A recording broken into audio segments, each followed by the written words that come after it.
I used to spend the night in hotel parking lots. What was I gonna do? I ain't had nowhere to stay, so I lived in the car. I had $35.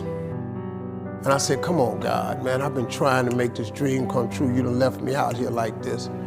And I was crying so hard that he just said, I didn't like hear a voice or nothing, but he spoke to me, and however, he said, if you get up, I'm gonna take you places you ain't never been.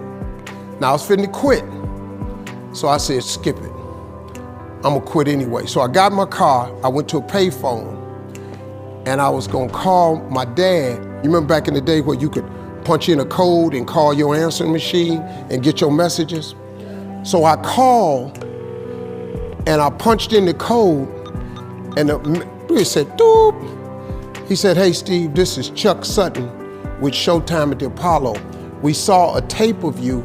You're very funny. If you could get here Sunday night, we'd love to put you on television. Call me back, let me know if you can make it. So I hung the phone up, I'm crushed.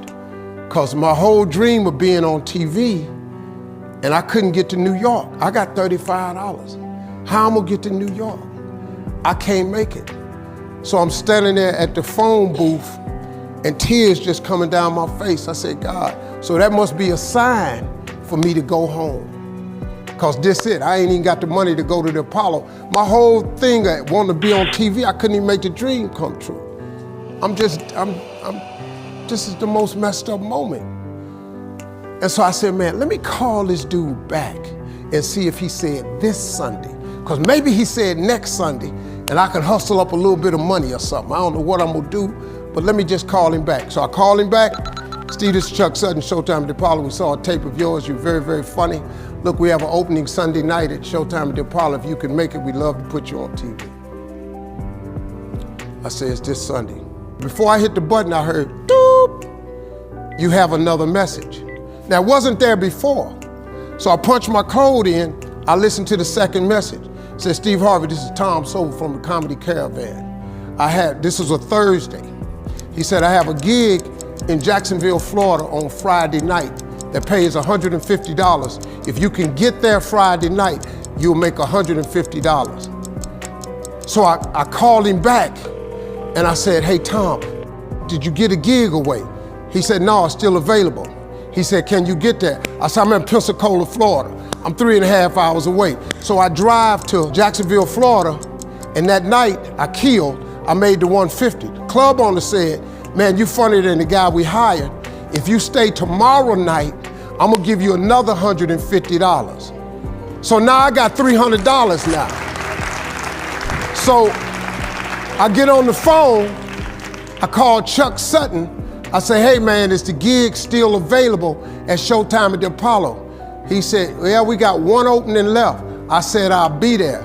So I called Eastern Airlines, who used to be open back then. They had a special for $99 going from Jacksonville, Florida to New York round trip. So I parked my car at the airport. I got on a plane, flew. Everything I had was in 2 bags. Got to the Apollo. I said, hey man, I'm here. I got there at 11 o'clock in the morning. He said, you can't stay here because you don't come on to the late show tonight. I said, man, I ain't got nowhere to go. I said, if you just let me stay in this building, man, I ain't gonna move around nothing. I ain't got nowhere to go. I'm in Harlem, I can't go back out here. I got these 2 bags. I got victim wrote all over me, man. So he said, all right, if you go upstairs, don't come down. So he put me in the dressing room on the 6th floor. So that's where all the comedians was. So I stayed up there. I got hungry around 3 o'clock and I couldn't take it no more. So I went back downstairs, a dude named Alton Liston. I said, hey man, he said, man, I thought I told you, don't come down them damn steps. I said, hey man, I'm just hungry, man. I said, let me go to that KFC I saw on the corner, just let me get some chicken, I'll come right back. He said, man, if you ain't back in 20 minutes, you ain't getting in this building. So I went, bought me some chicken, came back. So the comedians started coming in the building. They started coming up on the 6th floor. So I meet this guy named D.L. Hughley. I introduced myself, he introduced himself. I'm sitting there, another guy come in named Dwayne Johnson. Then this other dude walked in named Jamie Foxx. And I introduced myself. We don't know each other, ain't none of us famous. It's 1991, man. They gave everybody the lineup. I was on the last show of the night. I don't go on to 11 at night. I done had this 4 pieces of chicken. I'm starving, man. That chicken done wore off. I'm nervous, man. I'm about to throw up. D.L. Hughley went downstairs. D.L. Hughley got booed off. Dwayne Johnson got booed off. Jamie Foxx went down there and got booed. They booed Jamie, then Jamie started singing. And then they started clapping. And Jamie had their ass, then he went back to them jokes, and they got his ass. So I'm walking down the steps and I see Jamie sitting on the steps. I said, hey man, hang in there. He said, man, that ain't never happened to me before, man. This is crazy. This Jamie Foxx, man, one of the most talented people in all of comedy. And now, you don't even know how nervous I am, man. I can't even, my breathing is shot because these dudes been booed. So I walk out, I had wrote this joke. Mike Tyson had got in a fight in Harlem with this heavyweight named Mitch Green. Mike Tyson had hit the dude in the eye in the store. Now he was on the news, his eye was swollen. So the joke I wrote was, they was interviewing Mitch Green and he was telling everybody what happened, but his eye took over the interview. And I wrote this joke that his eye started talking and was just, I tell you what happened. The heavyweight champ's fist is coming towards my face. I just said, Lord, Lord, Lord. And I wrote this whole joke about this dude's eyeball talking. And when the punch came, and all this here, the Apollo, man, they went crazy. They lost their mind. I got a standing ovation, man. I walked off stage, man, just started crying.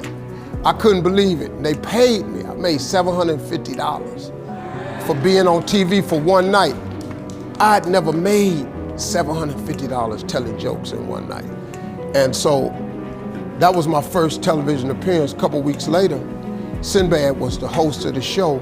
He got this job on a Different World. And so he quit. And so Mark Curry became the host. And then Mark Curry got hanging with Mr. Cooper and he quit. And they came to me and said, would you come back to New York and host amateur night for us to just try you out? Oh, ain't no problem. And so I went to New York, I hosted amateur night and I was killing. But every time we went to commercial break, I was supposed to let the warm-up act take over like Ruben does. But I knew not to let the warm-up act do that because he would change the attitude of the crowd because the Apollo was a wild place. So I stayed out there. I did the warm-up and the hosting. And I created a bond with that audience. And that's how I got on TV. It was my very first TV show. I hosted Showtime at the Apollo. I ended up being the longest running host in the history of Showtime Apollo. I did that show for 8 years. Nobody ever did it for 8 years. And that was my turn back moment. See, in your life, everybody has a turn back moment. You have a moment where you can go forward or you can give up.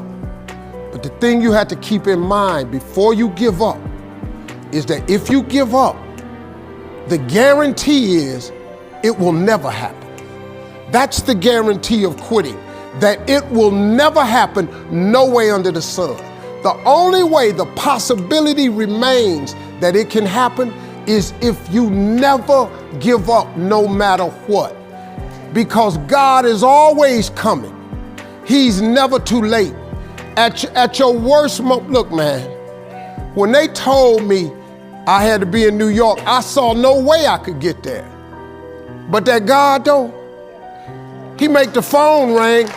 I end up in Florida, I make $300. Then I go to New York, I make $750. Almost got $1,000 out of nowhere. That's what happened to me. That was my moment of never giving up. That's when I first learned that faith was everything, that you have to remain faithful.